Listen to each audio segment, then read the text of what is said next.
మచిలీపట్నం అభివృద్ధికి మాజీ మంత్రి పేర్ని నాని మున్సిపల్ పాలక వర్గం అడ్డుపడుతోందని మండిపడ్డారు ఏపీ మంత్రి కొల్లు రవీంద్ర.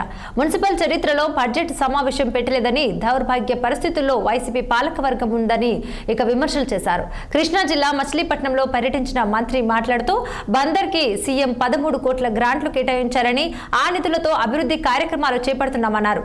కార్పొరేషన్ అభివృద్ధి కార్యక్రమాలకు సంబంధించి పాలకవర్గ తీర్మానాన్ని ఆమోదించకుండా వైసీపీ అడ్డుపడుతుందని ఆవేదన వ్యక్తం చేశారు మంత్రి కొల్లు రవీంద్ర.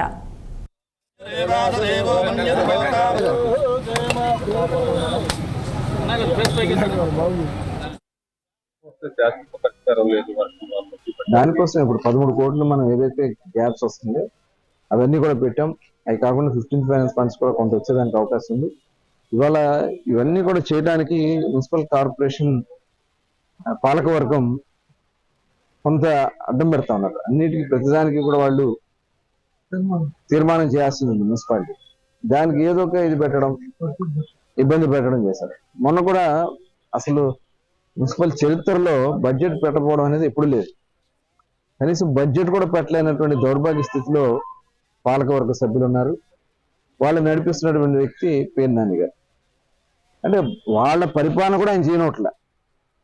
ఇవాళ వాళ్ళు చక్కగా రావచ్చు, చర్చించవచ్చు. ప్రజా సమస్యల మీద మేము మాట్లాడినా వాళ్ళు మాట్లాడినా ప్రజల కోసమే కాబట్టి చర్చించుకోవచ్చు. చివరికి ఆ బడ్జెట్ ఇక్కడ వీళ్ళు చేయట్లేదు కాబట్టి గవర్నమెంట్లో చేయాల్సిన పరిస్థితి వస్తుంది. ఇది చాలా దుర్మార్గం. అయినా కూడా మేము ఇలా తొందరగా ఎక్కువ నిధులు తీసుకొచ్చి మచిలీపట్నం అభివృద్ధిలో భాగస్వాములు అవుతామని చెప్పి మరొకసారి తెలియజేస్తాం.